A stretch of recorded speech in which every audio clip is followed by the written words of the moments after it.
UFC 261 avec 3 énormes title fights très intéressants. On analyse ça tout de suite.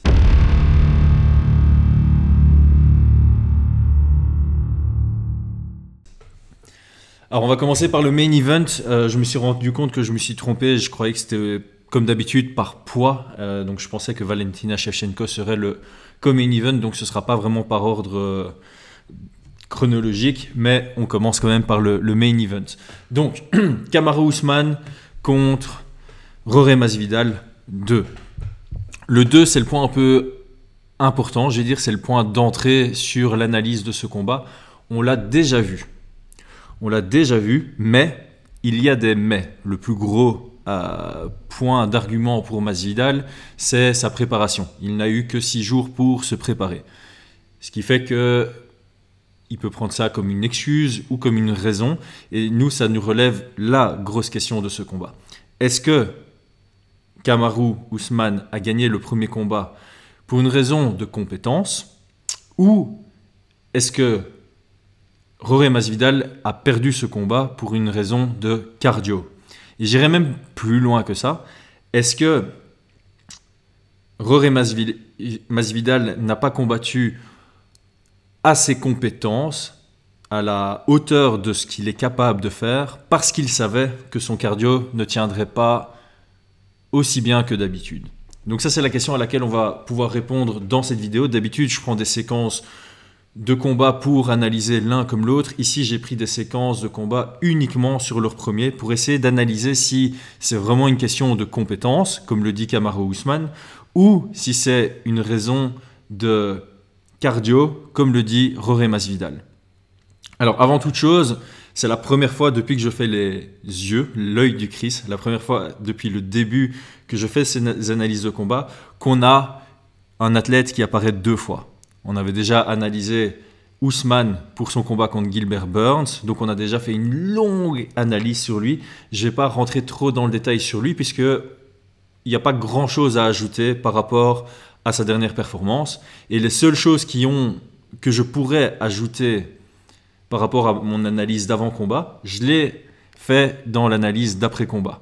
Donc, si tu es nouveau sur ma chaîne, je t'invite à aller regarder mon œil du Christ sur Gilbert Burns contre Kamaru Usman et la vidéo que j'ai appelée la diabuleuse, au lieu de fabuleuse, performance de Kamaru Usman contre Gilbert Burns. Ça va donner un très bon indicateur quant à l'athlète qu'est Kamaru Usman. Jorge Masvidal, on va essayer de rentrer un peu plus dans le détail sur lui dans ce combat. Alors moi, il y a un point important que j'aimerais souligner aussi avant, c'est que tout le monde met le 6 jours de préparation comme étant un défaut chez Jorge Masvidal et que ça n'a pas empiétré la qualité de la performance de Kamaru Usman.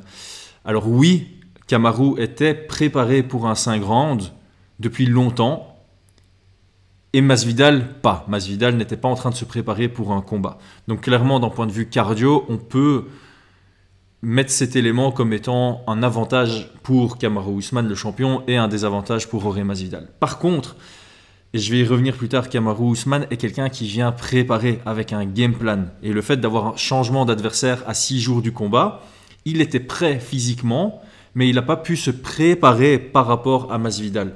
Donc, pour cette revanche, il ne faut pas seulement réfléchir en mode « Ok, maintenant on a un Masvidal qui va venir préparer avec le cardio qu'il veut, il va pouvoir appliquer son jeu comme il le souhaite et du coup ça va être un combat plus serré. » Oui et non, clairement Masvidal sera mieux préparé physiquement et en termes de conditionnement. Par contre, Usman va venir avec une meilleure stratégie que dans le premier combat. Donc il y a des arguments dans les deux sens qui sont sympas. On va probablement pas avoir le même combat que le 1. Et c'est ça qui est chouette dans cette revanche. Ok. Avant de commencer sur les stats, je suis en train de regarder mes notes parce que c'est très important que j'oublie rien. Moi, le premier truc qui m'a sauté à la tête, sauté aux yeux plutôt dans ce premier combat, c'est que voilà, Masvidal, on le voit comme quelqu'un de féroce, j'ai envie d'utiliser ce mot-là, de quelqu'un de très agressif qui cherche la finalisation, etc. Mais on oublie très rapidement que c'est probablement dans la division, justement avec Usman, un des mecs qui a le meilleur jab. Il a un jab extraordinaire et c'est ça qui lui permet de jouer sur son agressivité au bon moment. Il a cette capacité d'être agressif quand il y a les ouvertures, mais au-delà de ça, c'est quelqu'un qui repose son jeu énormément sur son excellent jab. Et dans le premier combat contre Ousmane, on ne l'a pas vu, quasi pas vu envoyer de jab. Pourtant, bon, évidemment contre Ben Askren non plus, mais contre Darren Till, ça a beaucoup joué en sa faveur. Contre Donald Cerrone, c'était une très belle performance grâce à son jab. Et donc son jeu repose beaucoup autour de ça. Et surtout face à un Ousmane, je trouve ça très important parce que le jab permet de ne pas c'est une des rares frappes en anglaise. C'est une des rares frappes en pied-point qui permet à la fois de ne pas surengager, donc exposer complètement ses hanches, et de rester très stable. Il a des très très bons middle kicks, excellent middle kick, mais le problème d'un kick contre un lutteur, c'est qu'il y a un laps de temps pendant lequel on se retrouve sur une jambe, donc on n'est pas en position ultra stable. Les directs, les overhands, on est stable parce qu'on est sur les deux jambes, sauf si on surengage, mais on expose beaucoup plus nos hanches.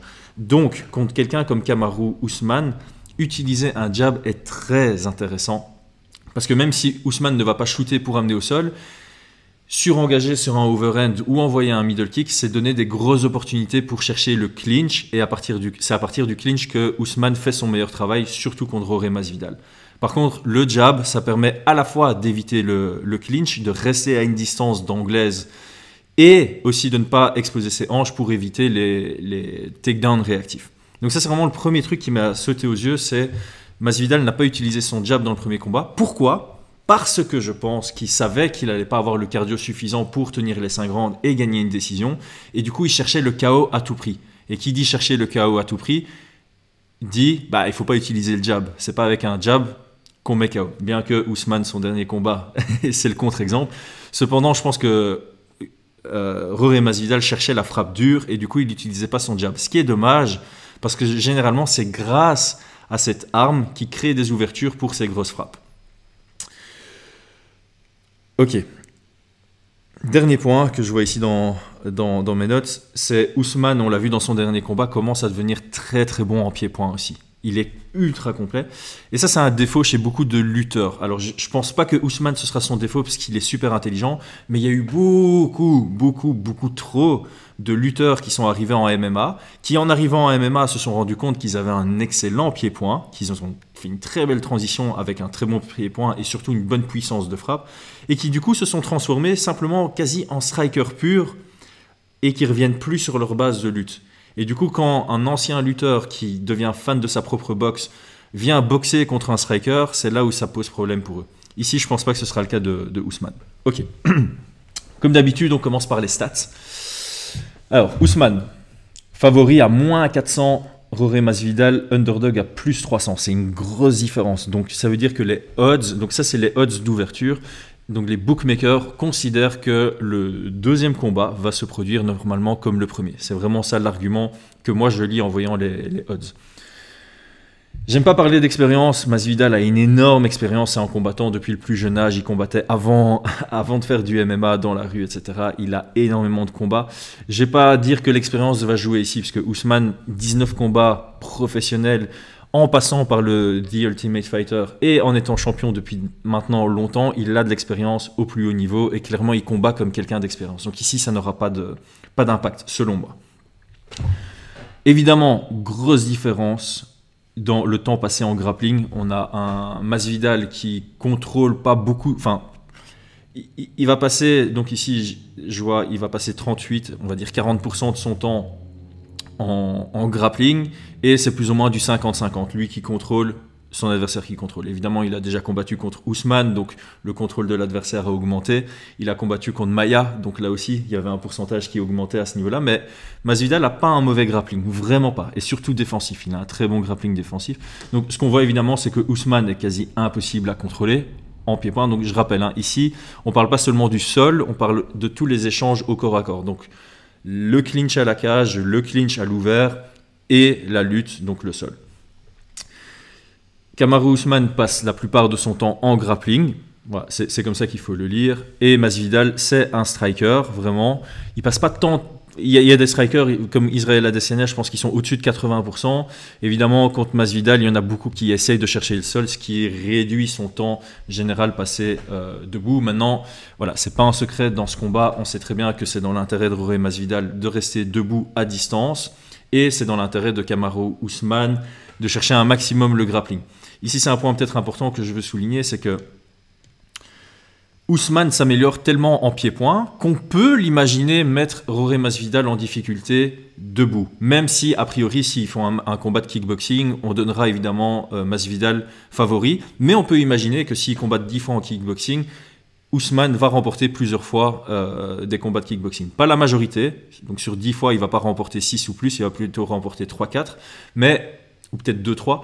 Mais on peut imaginer Kamaru embêter, ennuyer, mettre en difficulté Masvidal debout. Par contre, l'inverse ne fonctionne pas. Masvidal a un très bon grappling, surtout défensif, comme je le disais. Mais si on les fait combattre en lutte, c'est Usman qui va s'imposer. C'est pour ça que Usman est tant favori, je pense. C'est parce qu'on peut l'imaginer, on peut vraiment le voir plus que survivre, mais inquiéter Masvidal debout.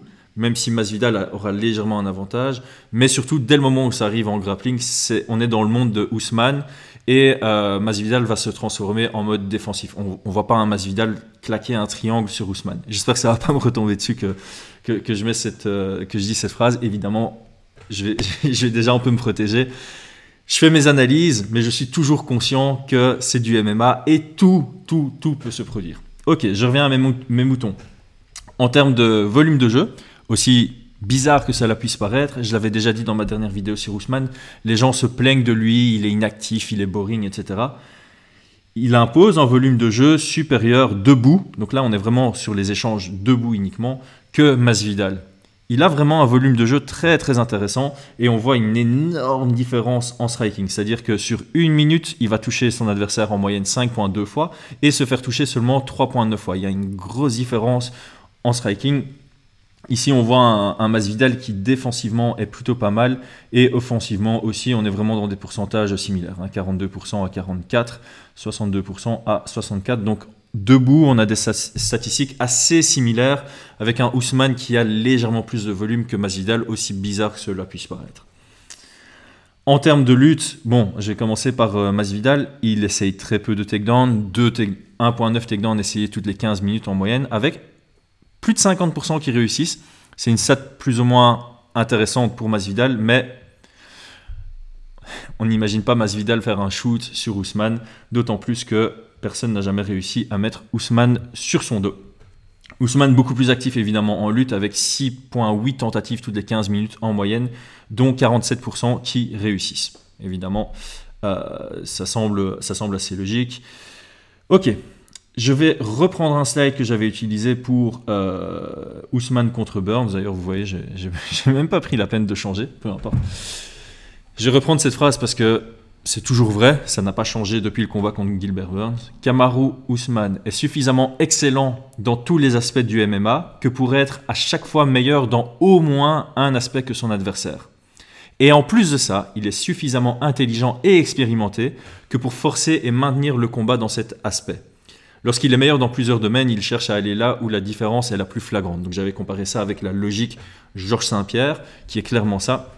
Et donc là, par exemple, en dessous, on avait vu que contre Demian Maia, il n'avait même pas essayé le moindre takedown, alors que contre Masvidal, il en avait essayé 16, réussi 5, et contre Rafael dos Anjos, ça c'est un bon exemple, qui a un bon sol, mais Usman se sentait encore plus à l'aise en grappling qu'au pied-point contre Rafael dos Anjos, donc il a tenté 18 takedowns et il en a réussi 12. Donc ça c'est juste pour montrer, encore une fois, Kamaru Usman, il rentre dans un combat avec une préparation par rapport à son adversaire.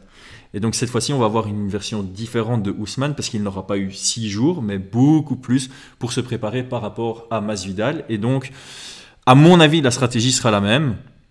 Chercher le clinch à la cage, chercher à amener au sol et gérer son énergie mieux que Masvidal. La stratégie va rester plus ou moins la même, mais il aura probablement une approche un peu plus efficace que dans son précédent combat où on voyait qu'il était peut-être un peu stressé, un peu crispé. Ok. Comme je le disais, généralement je prends des séquences de plusieurs combats pour illustrer mes propos, pour dire comment Usman est, comment Masvidal est. Ici j'ai vraiment repris leur premier combat. D'ailleurs, je vais prendre mes notes ici.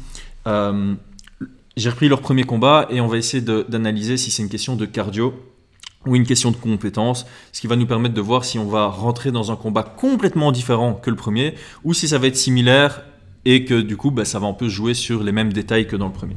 Donc, premier point important à analyser, c'est le tout début du combat. On voit clairement les intentions de Masvidal, finaliser le combat avant de fatiguer.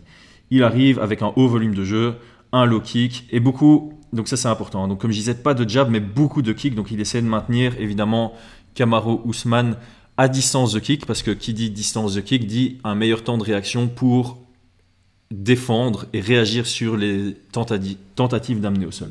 Donc ici on a eu plusieurs kicks et on voit d'ailleurs le Kamaru Usman a le même réflexe que Masvidal sur les kicks, c'est venir chasser avec la main opposée pour déplacer son adversaire sur l'extérieur. J'avais montré, quand j'analysais Morgan, le combat de Morgan pour Vucenic avant qu'il arrive, j'avais dit que ça pouvait être une stratégie pour Morgan et j'avais montré un exemple de Masvidal contre Cerrone qui avait mené en fait à la fin du combat. Donc, je reviens à mes moutons.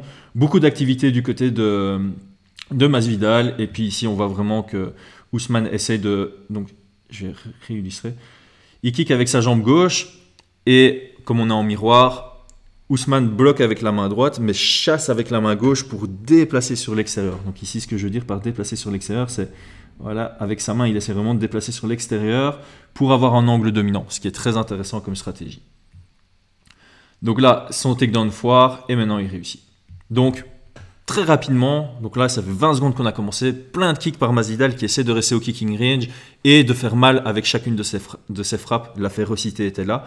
Par contre, il se fait amener au sol très rapidement. Ce qui est très intéressant, c'est que voilà, ça stagne un peu pendant 1 minute. Et ici, c'est une séquence assez... Ça, c'est un moment que j'aime bien. Donc, Masvidal garde ouverte. Il a la garde ouverte, mais il contrôle la nuque. Donc, il ne veut pas que son adversaire puisse posture up, prendre sa posture pour frapper. Par contre, il a une garde ouverte. Il est donc prêt à exploser en dessous de son adversaire.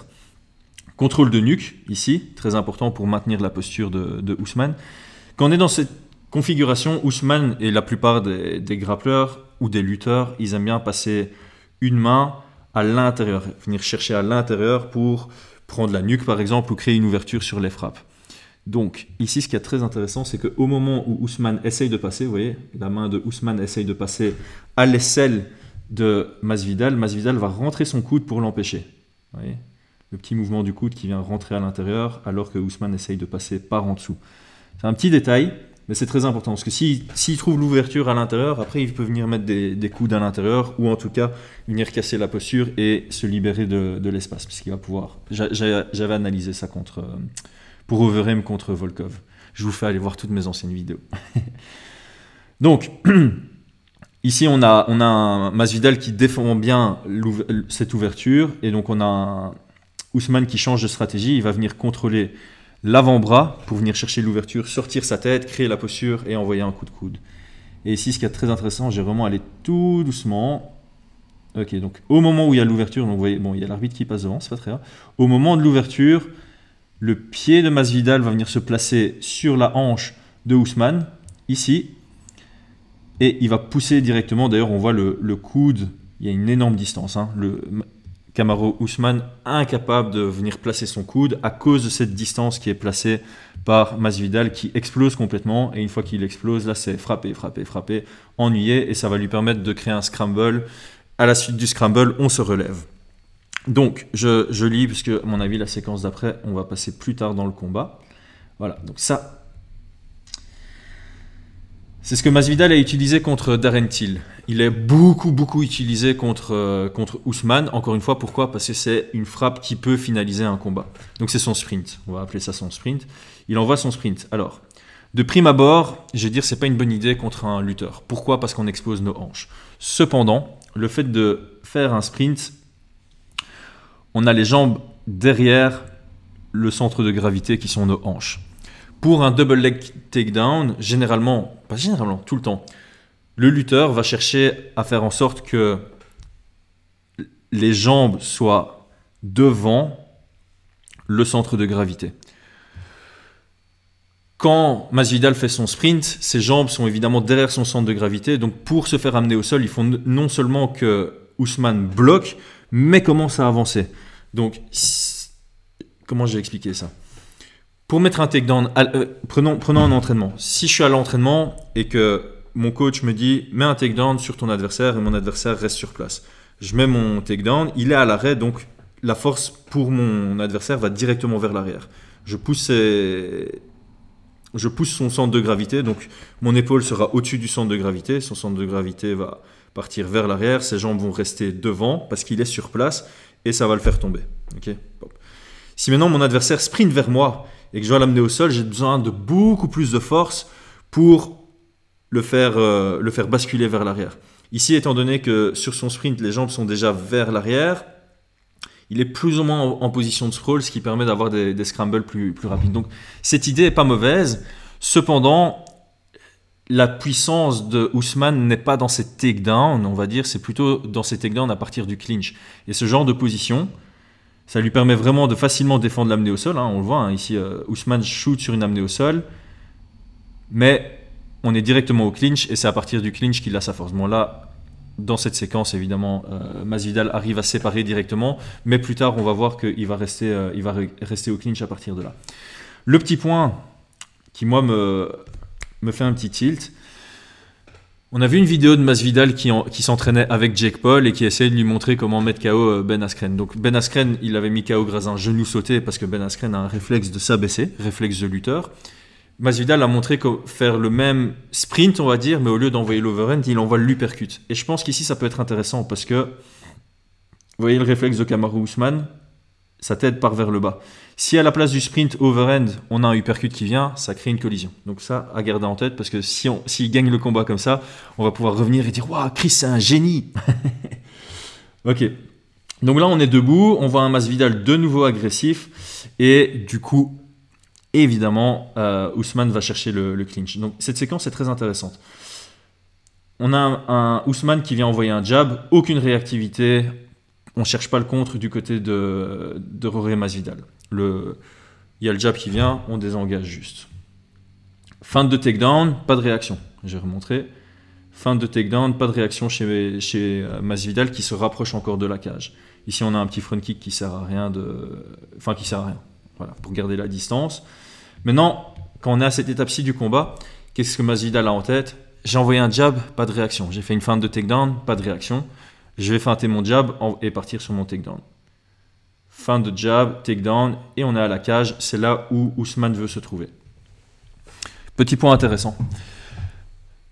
American Top Team, ils sont très très forts. On pense à Dustin Poirier, on pense à Masvidal. Ils sont très forts pour se relever de la cage et pour défendre les amener à la cage. Par contre, ça a posé problème à ATT quand Dustin Poirier a combattu contre Khabib Nurmagomedov et dans le premier combat. Pourquoi? Parce que autant Khabib que Usman, ils font leur meilleur travail en lutte quand ils sont contre la cage. Donc c'est un peu force contre force. Usman n'a amené au sol Masvidal qu'une seule fois à l'ouvert. Donc ce serait peut-être intéressant pour Masvidal de sortir de sa zone de confort qui est proche de la cage parce qu'il sait que s'il y a un shoot, il va mieux défendre contre la cage et de rester à l'ouvert. Donc petit détail. Cette séquence, je voulais juste la montrer parce qu'elle est intéressante. Hein. J'aime bien la lutte de Usman. Donc ici, Usman fait basculer Masvidal qui est obligé de mettre sa main ici pour garder un semblant d'équilibre. S'il ne met pas sa main, il tombe et le takedown est complété. Okay. Et là, ce qu'on voit, c'est que Usman contrôle la jambe de Masvidal pour le maintenir en l'air. Le problème, c'est que dans cette structure-là, Usman, pour compléter son amenée au sol, est obligé d'aller chercher le point d'appui de Masvidal, ce qu'il va faire intelligemment. Mais au moment où il lâche la main, on avance, au moment où il lâche le contrôle du genou, Masvidal s'en rend vite compte et il vient déposer son genou au sol pour défendre. Voilà, genou au sol. Donc là, Usman ne savait pas utiliser la même main pour les deux points d'appui. Du coup, il doit choisir un des deux et ça permet à Masvidal de se relever. C'est là où je dis que Masvidal a vraiment une bonne défense. Il a vraiment une bonne défense en grappling. On l'avait vu contre Maia et on l'a vu ici contre Usman. Ok, donc ça c'est un point très important. Le problème de carrière de Masvidal, c'est que c'est un vrai fighter. C'est plus ou moins un stratège, mais de temps en temps, il laisse le combat un peu filer entre ses doigts, j'ai envie de dire. Ce qui fait que ça lui arrive souvent de perdre par split decision parce qu'il ne montre pas assez d'activité. Pourtant, dans ce premier combat contre Usman, quand il montrait de l'activité au clinch, ça lui permettait de trouver des ouvertures. Et donc c'est là où je rejoins, c'est peut-être pas le cardio qui a causé le fait qu'il s'est fait dominer, mais le fait qu'il savait que son cardio n'allait pas tenir et qu'il utilisait très peu d'urgence dans des moments. Pourtant, quand il utilise de l'urgence, là ça fait longtemps qu'on est au clinch contre la cage, quand il montre de l'urgence, ça lui crée des ouvertures. Donc ici, ça c'est un coup de coude qu'il adore au clinch. Ça touche pas, mais comme on le sait tous, le MMA c'est un jeu de centimètres. Hein. Donc ici, ça passe juste au-dessus. Si ça touche la tempe, qui était à 4 cm, ça change tout. J'ai juste montré des séquences. Ici, qu'on est Diaz, ça c'est vraiment... Ned Diaz, c'est le début de sa grosse action. Hein. Donc on est au clinch, il met son genou, il met ce coup de coude qui passe très très bien, et puis c'est le début, pas de la fin, mais c'est le début d'une séquence où ça aurait pu être la fin. Donc là, il y a le high kick qui va venir. J'avance un peu n'importe comment, parce que sinon l'UFC va me tomber dessus. Ici, pareil contre Ferreira, clinch contre la cage. Hop, voilà. Ici, il crée la distance, et on va avancer tout doucement. Hop, le petit coup de coude, boum, et c'est le début de la fin. Donc là, le coup de coude touche à la tempe et c'est le début de la fin. Donc, ok, je fais beaucoup d'arrêts dans mon explicatif. Ousmane, parce que ce sont des théories qui sont importantes d'un point de vue stratégique. Ousmane, c'est un combattant de contrôle. Il a besoin de contrôler le combat pour le gagner et il est très fort pour contrôler le combat. Si Masvidal vient en se disant « je vais contrôler les échanges, je vais contrôler le combat », il sera face à plus fort que lui par rapport à ça. Masvidal a besoin d'utiliser des moments pour créer des opportunités pour gagner. Je crois qu'il y a très peu de gens qui vont dire Masvidal va gagner à la décision. Très très peu. Pourquoi ? Parce qu'on a l'habitude de voir Ousmane en contrôle et donc gagner les rounds. La seule façon pour laquelle on se dit Masvidal va gagner à la décision, c'est en voyant Masvidal avoir des grands moments qui prennent le dessus sur le contrôle aux yeux des juges, qui prennent le dessus sur le contrôle de Ousmane. Donc lui, il doit vraiment travailler, c'est ce que je disais au début, sur choisir ses moments pour utiliser son agressivité. Et là, notamment au clinch, quand il utilise de l'agressivité, c'est là où il gagne des moments. Et plus il va gagner de moments, plus ça va prendre l'ascendant sur le contrôle dont Ousmane va faire preuve. Et c'est là où il pourrait gagner une décision. Mais effectivement, je pense que ceux qui voient Masvidal gagner, ils le voient gagner par finalisation. Ok, on va avancer un peu plus. Alors, ça c'est le takedown que Ousmane avait utilisé contre Woodley. Il adore ce takedown. Et là, voilà, le hook. Ce petit détail permet à Masvidal de défendre l'amener au sol. C'est très important de montrer ça parce que là, on est au début du deuxième round. Masvidal est encore assez frais. Plus tard dans le combat, Ousmane fait exactement le même et il réussit. Et donc c'est là où je me dis, il y a peut-être une question de cardio quand même. C'est pas que de la compétence. Parce que Masvidal a su défendre ce takedown maintenant, mais quand la fatigue s'est installée, il savait plus le défendre. Alors qu'il a vraiment la capacité pour le faire. Donc c'est là où on voit bien la notion de compétence. Ça, je vous l'ai montré. Regardez le petit coup de coude de fouine là, de Masvidal. Pap! Très très beau ça. Hein. Donc encore une fois, au clinch, il a des capacités. Ça lui permet de prendre le double underhook. Ici, avec le double underhook, il sort de la cage. Et malheureusement, il reste au clinch. Et là, on voit clairement que Ousmane a plus de force au clinch. Et... je crois que je voulais encore avancer pour montrer la suite. Non, voilà. Donc là, on voit un Ousmane qui reprend le contrôle. Donc, mais c'était intéressant comme séquence parce qu'il y a ce petit coup de coude, ça lui permet de prendre le double underhook, retourner la situation et là, il devrait séparer l'action. Je pense que Masvidal, clairement, il ne doit pas chercher à essayer d'être plus fort au clinch que Ousmane. Ça, c'est une petite séquence de nouveau pour montrer. Voilà. Masvidal est très à l'aise contre la cage. Il est très à l'aise ici. Tout l'espace qu'il a ici. Il peut très facilement venir rechercher le centre et c'est ça que j'aimerais le voir faire dans le rematch si je le supporte en tout cas. Et là, de nouveau, c'est ça que je voulais dire. Cet overhand, l'overhand, hop, ça permet de très facilement chercher le clinch et là, on est au clinch et on vient de nouveau chercher la cage pour Ousmane. Donc, le fait que Masvidal voulait absolument finaliser le combat, ça a ouvert plein d'opportunités pour le clinch réactif pour Ousmane, ce qui lui a permis de trouver beaucoup de moments de contrôle et de gagner à la décision. Donc, le changement stratégique que Masvidal doit absolument faire dans ce combat, c'est ne plus chercher ce KO à tout prix. C'est construire son jeu à partir de ce jab et puis être agressif au bon moment quand il sent qu'il ne laisse pas d'ouverture pour un clinch réactif ou un takedown réactif à Ousmane. Voilà, ici je remonte. Hein. Donc ça c'est le sprint. Mais avec la fatigue qui s'installe, on a le sprint. Ici il est en bonne posture, mais on a un Ousmane qui pousse. Et maintenant qu'il a poussé, centre de gravité, jambes devant, le takedown est complété. Si les jambes étaient là, c'était un sprawl. Voilà. Et de nouveau, hein, hop, j'ai un peu le remontré. Il a fait plusieurs fois dans le combat. De nouveau, hop, sur le sprint, la tête qui s'abaisse. S'il y a un uppercut qui vient ici, c'est une collision. Ou un genou même. Ou un genou. Masvidal a évidemment de très bons genoux. Il pourrait utiliser ce trigger visuel. Ce qu'il y a de bien avec ce sprint, c'est que c'est un trigger visuel qu'on voit venir à des kilomètres. Et donc si on voit que Ousmane a toujours la même réaction de s'abaisser sur le sprint overhand, on fait le sprint, on attend qu'il s'abaisse, et là il y a les ouvertures sur les genoux et les uppercuts. Et si on touche avec ça, peut-être que Ousmane ne va plus réagir en abaissant la tête, et c'est là où ça ouvre le chaos qu'il y a eu sur Darren Till. Ok, je vais loin dans le détail. J'espère que vous tenez la haute. Alors voilà, ici je remonte, ça c'est le takedown qu'il a fait contre Woodley, et là on est dans le 3e round et ça passe. Donc hop, je reviens un peu en arrière, c'est exactement le même, sauf que là on essaie d'aller chercher le crochet, mais on n'a pas le temps parce que probablement le cardio ne nous le permet pas. Il devait venir crocheter la jambe lointaine ici de Ousmane, chose qu'il a pas réussi à faire, qu'il n'a pas eu le réflexe de faire, et Ousmane vient compléter ce magnifique takedown. Ici de nouveau ce petit coup de vraiment au clinch. Là, on est dans le 4e round et il montre encore de l'urgence. Et quand il montre de l'urgence, c'est vraiment bien. Donc là, il vient montrer l'urgence. Le petit coup de coude qui tente au clinch, ça crée de l'espace. Le coup de genou, ça crée de l'espace de nouveau. Donc voilà, je pense que de nouveau un coup de coude et ça crée de l'espace. Et là, il peut sortir. Là, il peut vraiment sortir du clinch. Ça, il aura besoin de faire. Je pense que le 2e point, donc c'est évidemment, ça paraît logique. Contre quelqu'un qui aime le contrôle, éviter le clinch et créer du chaos. C'est la base. Une fois que l'autre a le contrôle, c'est ne pas accepter ce contrôle trop longtemps. Il ne doit pas rester au clinch parce que de toute façon, s'il veut sortir du clinch, il va devoir mettre des efforts. Quitte à mettre des efforts à un moment, autant le faire au tout début. Ça s'appelle la procrastination.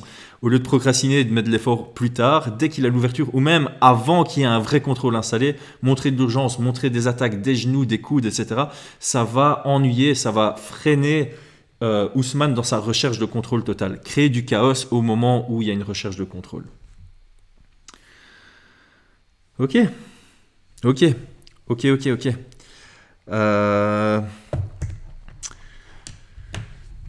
On a fait le tour. Donc en termes de game plan, j'ai un peu tout dit. Hein. Pour Masvidal, ce jab, revenir à ses bases, c'est pas il ne doit pas changer son jeu, il a un très bon jab. Il doit essayer de nouveau construire son jeu à partir du jab et être agressif au moment où il y a ces ouvertures qui ne permettent pas à Ousmane de casser la distance et venir chercher le clinch. Peut-être travailler plus à l'ouvert, moins se mettre dos à la cage. Parce qu'évidemment, quand on est dos à la cage, on ne s'est plus désengagé, c'est plus facile pour casser la distance. Et alors travailler ses uppercuts et ses genoux, parce que contre un lutteur, ça fonctionne toujours bien. Quelqu'un qui shoot bas, il faut empêcher de lui donner cette envie de shooter bas. Donc les uppercuts et les genoux et les front kicks sont de très bonnes idées pour ça. Du côté de Ousmane, patience et pression. Et frustré. Ousmane doit essayer de créer le même combat que le premier. Donc il doit être safe, prendre un minimum de risque debout, travailler son jab sans trop s'ouvrir, travailler des petits kicks à distance sans trop s'ouvrir, mettre une pression lente et patiente, et dès qu'il a l'opportunité, casser la distance. Et au clinch, frustrer Masvidal. S'il le frustre de nouveau avec des stomps, avec des petits coups d'épaule, ça risque d'énerver Masvidal, qui va se sentir de plus en plus dans l'obligation de chercher un finish, et du coup, d'être aussi agressif que dans le premier combat, et du coup, laisser autant d'ouverture sur la recherche de clinch. Ce que Ousmane ne veut pas, c'est que Masvidal se cache derrière un jab, soit moins pressé de chercher un finish, et même l'embête en direction vers une décision. Prenne des rounds, etc. Ok. On va passer du coup à ce qui n'est pas le co-main event, mais le co-main event entre Valentina Shevchenko et Jessica Andrade après une petite pub. Ok, on est chez les femmes. Alors, très chouette combat. je monte directement les stats. Valentina Shevchenko encore plus favorite que Ousmane à moins 455. Jessica Andrade à plus 340. Pourquoi? Alors là, c'est une analyse très intéressante. Autant Jessica Andrade peut être un pur cauchemar pour Valentina Shevchenko, autant c'est le profil parfait pour une performance facile et impressionnante de Shevchenko. Shevchenko, c'est une contreuse qui a un magnifique range control. Hommes-femmes confondus, c'est une des athlètes qui a le meilleur range control du monde du MMA. Elle contrôle ça super bien. Jessica Andrade a besoin d'être à son propre boxing range et elle est plus petite pour performer. Et c'est difficile, très difficile de rentrer dans le boxing range, de rentrer dans le boxing range court de Valentina Shevchenko sans se prendre plein de frappes puissantes, efficaces, dangereuses. Donc dans un sens, on peut comprendre pourquoi Valentina est autant favorite. C'est parce qu'on s'imagine un combat où Andrade va rester en mode punching ball à distance de frappe de Valentina qui va frapper. Et puis quand elle va vouloir rentrer encore plus à distance, Valentina va chercher le body lock et s'en amener au sol et contrôler au sol. Ça pourrait être un cauchemar parce que Valentina, tous les combattants comme Valentina qui aiment le contrôle, Valentina c'est quelqu'un qui contrôle un combat différemment que Ousmane, mais elle est tout le temps en contrôle parce qu'elle contrôle la distance, du coup elle contrôle le rythme et dès le moment où la distance ne lui plaît pas parce que c'est trop rapproché, elle cherche le double underhook et l'amener au sol et du coup elle contrôle au sol. Elle contrôle ses combats. Les athlètes dans le contrôle n'aiment pas la suractivité, ils n'aiment pas le chaos. Et clairement, Andrade est capable de transformer un combat en combat chaotique, en guerre, ce qui ne sera pas plaisant pour Valentina, mais pour le faire, elle doit encaisser des coups. Et elle doit accepter ça. C'est pour ça que je pense que les oddsmakers se disent ok, Andrade contre Valentina Shevchenko, ça va être comme Andrade contre Rose Namajunas, ça va être comme Andrade contre Joanna, où contre Joanna, on l'a quasi pas vue dangereuse du tout. Contre Namajunas, elle se faisait ultra dominer jusqu'au moment du KO. Et dans le deuxième combat, elle a eu ses moments, mais pas des extraordinaires moments non plus pour autant. Et Valentina est encore mieux, encore meilleure, on va dire, que Joanna et que Rose Namajunas en contrôle d'espace. Par contre, elle engage moins. C'est pas une qui engage, c'est une qui contre. Et donc, c'est là où on se dit peut-être qu'il y a des belles ouvertures pour Jessica de vraiment rentrer. Mais en le disant, je me dis, Valentina, c'est pas une contreuse. C'est une contreuse, on la voit comme une contreuse, mais je me demande si c'est pas plutôt une qui attend qu'on soit dans son range pour attaquer. Donc, elle l'engage aussi, mais elle attaque en réaction du moment où son adversaire rentre dans un range intéressant pour elle. Donc ça peut être considéré comme un contre. Et donc c'est là où Jessica va avoir du mal. Ok. Introduction finie. Alors, expérience, encore une fois, voilà, les deux sont au haut niveau depuis très longtemps. On ne va pas en parler. Très complète, la championne. On la voit plus comme une strikeuse, mais clairement, les amenées au sol sont excellentes. Suite à son combat contre Maia, elle s'est fait contrôler assez longtemps, donc ça a évolué, mais généralement c'est elle qui a le contrôle. De temps en temps, on la voit se faire contrôler à la cage, et d'ailleurs, elle est facile à contrôler à la cage. Donc il y a peut-être quelque chose à jouer là pour Andrade, c'est au contrôle à la cage avec du dirty boxing, mais ça ne rentre pas complètement dans son jeu. De l'autre côté, Jessica Andrade, voilà, aussi une athlète complète, on la voit un peu partout, 2 tiers en pied-point, 2 tiers en pied-point, 1 tiers en lutte. En général, en lutte et en grappling, c'est elle qui a le contrôle évidemment sur ses adversaires. Ça, c'est un point important, c'est quelqu'un qui overpower ses adversaires. Elle a beaucoup de force par rapport à celle contre qui elle combat. Mais Valentina Shevchenko aussi, on la voit pas comme ça, mais elle a une putain de force et techniquement, l'une comme l'autre, Valentina est peut-être un peu plus technique en lutte, hein, en pied-point, complètement plus technique. Valentina Shevchenko est plus technique en lutte. Jessica Andrade, elle obtient ses takedowns grâce à la force, quasi uniquement, surtout ses high crotch. Ok. Donc comme je le disais, faible volume de jeu pour la championne qui est une contreuse qui est dans l'attente de réaction de son adversaire. Mais grosse différence de striking, enfin grosse, intéressante différence, elle est plus difficile à toucher et elle trouve plus souvent ses ouvertures. On a l'opposé ici, 15 tentatives de frappe par minute pour Jessica Andrade avec une précision de 43%. Et ses adversaires, évidemment, font quasi autant de tentatives de frappe et touchent quasi autant de fois. Évidemment, Andrade, étant beaucoup plus petite, a quasi besoin de se faire toucher pour pouvoir toucher son adversaire. Et son jeu tourne autour de ça. C'est j'accepte de me faire toucher, mais moi, en échange, je dois toucher plus fort. On verra ça avec Zhang.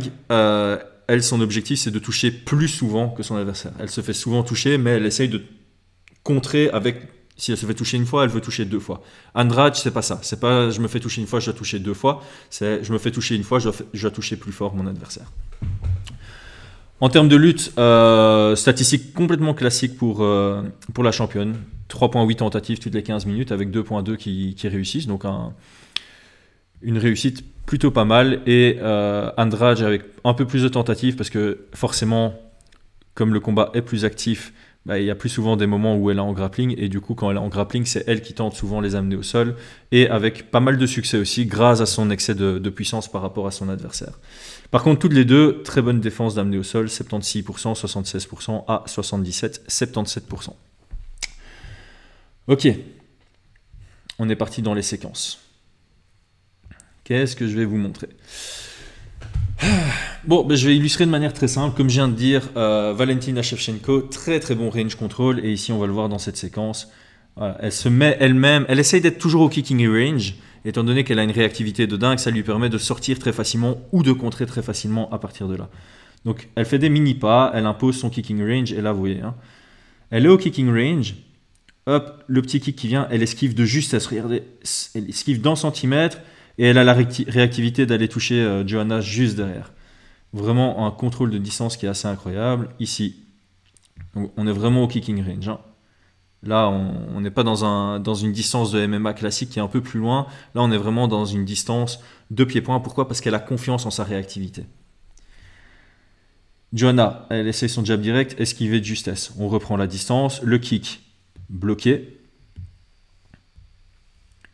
Et ensuite, on a le front kick ici. Donc, on est toujours dans cette même distance. Je vais avancer un tout petit peu. Allez. De nouveau, un low kick esquivé de justesse. Et là, ça, c'est magnifique.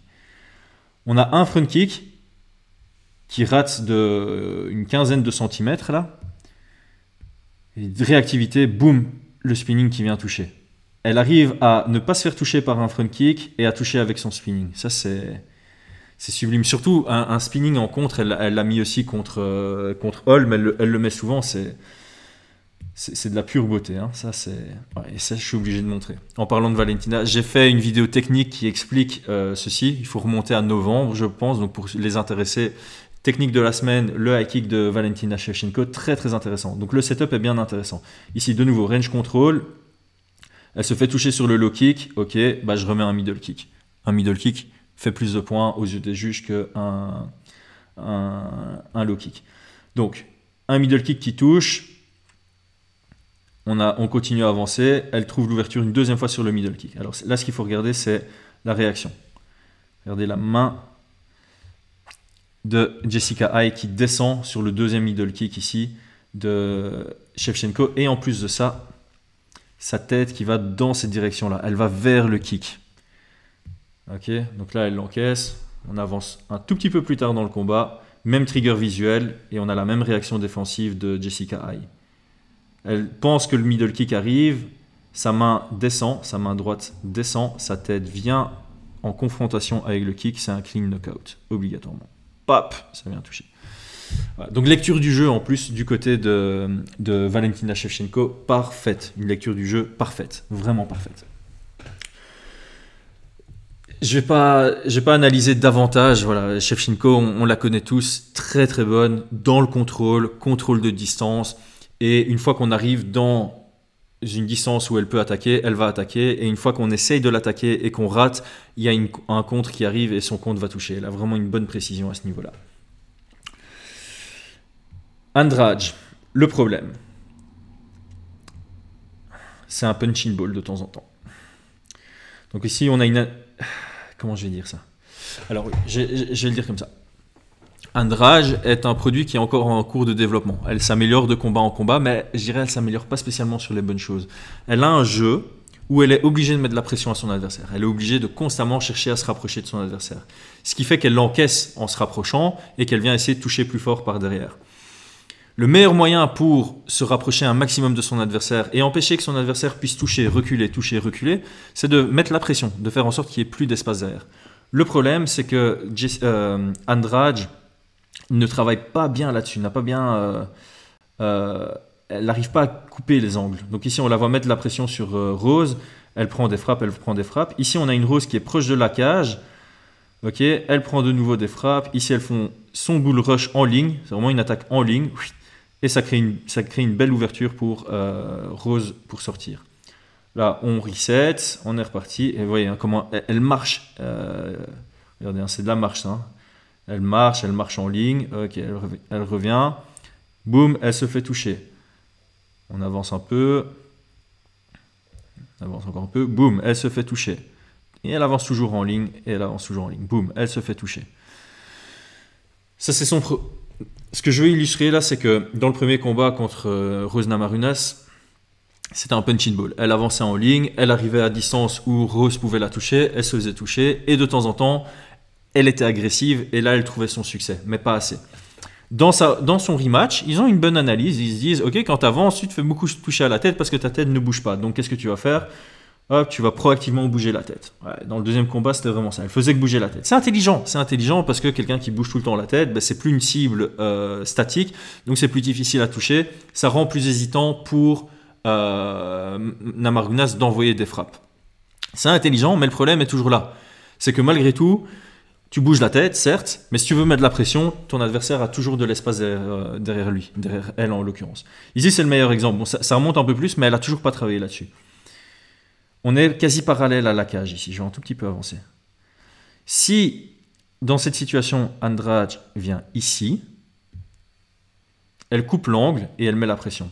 Sauf que là, regardez comment elle suit. C'est pas couper les angles, elle suit simplement. Elle est en train de suivre et on retourne la situation. Ici, on attaque un peu et on est dans l'autre situation. Maintenant, c'est Kovacevic qui est le centre de la cage et c'est elle qui est dos à la cage. C'est tout bête, c'est une bête amélioration. Ça ne demande pas 4 ans de travail pour savoir garder le centre. Ici, il suffit de se déplacer par là, en slide, et de pas suivre. Et là, simplement, vous voyez, hein, c'est elle qui a le centre. J'aurais dû prendre un peu plus tôt, parce qu'un peu plus tôt, elle était ici. Et elle laisse complètement Kovacevic sortir. Alors que son jeu repose sur le fait de devoir mettre la pression et de casser la distance. Voilà, ici elle essaye et du coup voilà, justement, elle essaye un blitz et on a autant d'espace qu'on veut pour reculer et pour mettre des jabs à reculons. Bon, évidemment elle a gagné ce combat parce que Kovacevic n'a pas eu une approche intelligente non plus, mais soit. Ok, là où elle est forte, là où elle brille, c'est quand elle provoque une attaque de son adversaire, que soit elle encaisse pas et qu'elle attaque par derrière. Donc ici contre Rose Namarunas, voilà, quand elle accepte, donc ici on a des beaux mouvements de tête, quand elle accepte et puis qu'elle attaque, c'est bien. Là, elle a Rose Namarunas contre la cage et c'est là où j'ai la grosse amélioration dans son jeu, ce serait cette capacité à garder l'adversaire proche de la cage. Chose qu'elle n'a pas encore mis en place. Okay, ici pareil, elle accepte de se faire toucher, elle met la pression, elle touche dans la pression et là elle revient et elle reste à distance. Donc là c'est plutôt pas mal, mais de nouveau il y avait de l'espace pour sortir. Hein. Donc de nouveau elle devrait essayer de venir couper l'angle ici et après cette séquence en fait on a un takedown mais peu importe. Mais donc ça c'est bien. Une fois qu'elle se fait toucher, donc elle sait qu'elle va se faire toucher dans ce combat. Donc une fois qu'elle se fait toucher, elle sait qu'elle est à distance de son adversaire et qu'il lui reste pas grand chose pour rentrer dans sa distance à elle. Et donc elle doit accepter ça et venir mettre de la pression ici.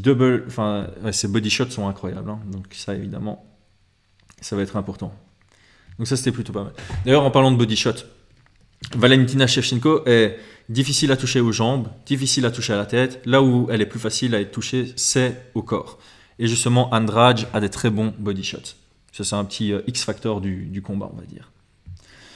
Alors, ça, c'est le dernier point que je voulais montrer, parce que j'ai envie de faire un peu Nostradamus. J'ai regardé beaucoup de combats de Andrade pour analyser ça.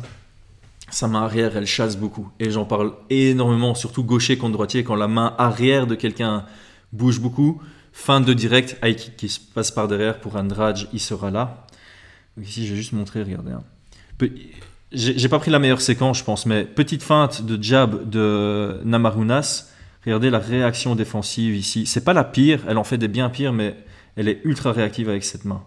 Là, elle vient chasser dans le vent. Sur des bêtes feintes, elle vient chasser dans le vent. Et de temps en temps, elle fait vraiment un grand mouvement où pendant le gros laps de temps, sa tête est ouverte sur les high kicks, par exemple. Donc ça, c'est le point où je vois Valentina pouvoir finir sur un gros chaos. C'est envoyer plusieurs directs, remarquer que Jessica Andrade lâche sa main droite loin de son visage, et là, il y a un high kick qui vient. Ok, donc en termes de stratégie, voilà, Valentina, pas de stratégie. Elle doit rester elle-même, elle doit imposer le kicking range et faire en sorte que Andrade devienne un punching ball pour elle. Donc toucher à chaque fois que Andrade rentre dans sa distance et casser ses attaques. Il faut que ses attaques arrêtent, stop Andrade. Et à l'inverse, c'est très simple pour Andrade, c'est très simple. C'est très compliqué à mettre en place, mais son game plan, c'est pas trop compliqué. Faire en sorte que Valentina soit proche de la cage, et dès qu'elle se fait toucher, mettre de la pression, pas s'arrêter, parce que sinon elle va rentrer dans la distance, boum, se faire toucher, arrêter, reset, avancer, boum, se faire toucher, elle va perdre comme ça. Elle doit être totalement consciente qu'elle va se faire toucher plusieurs fois, mais au moment où elle doit se faire toucher, c'est là où elle doit trouver son opportunité pour les ouvertures avec ses body shots, casser la distance, même venir chercher le clinch à la cage, et certainement empêcher le body lock de Valentina. Elle doit absolument, si elle casse fort la distance, body shot, les deux mains sont fort basses, c'est elle qui peut venir chercher le double underhook. Ça va être difficile d'ailleurs pour Valentina de venir le chercher. Je crois que Valentina mérite son statut de favorite. On peut facilement la voir s'imposer facilement en gardant la distance, en gérant la distance, en venant toucher à chaque fois que Andrade essaye de casser la distance. Mais on peut se dire que ça peut avoir une très mauvaise tournure pour elle si Andrade est capable de rendre ce combat chaotique. Mais pour ça, il faut qu'elle soit capable de couper les angles, de mettre une vraie pression et de rester in her face, de rester tout le temps à distance de sa propre boxe anglaise en coupant les angles. Valentina, s'il y a de l'espace, elle va trouver l'espace, elle va recréer de la distance et elle va de nouveau faire un travail de ça. Ok. C'était très long, j'ai encore un combat à analyser, mais je ne vais pas le faire dans cette vidéo parce que là ça fait 1 heure que je parle, je commence à perdre ma concentration, je sens que je ne dis pas exactement tout ce que j'ai envie de dire, je suis un peu triste de mes performances d'analyse ici. Donc je vais arrêter celle-ci ici et en fait je vais en profiter, je vais faire plaisir aux 12 membres de ma communauté. L'analyse de Weili Zhang contre Thug Rose sera une exclusivité pour les membres de la communauté.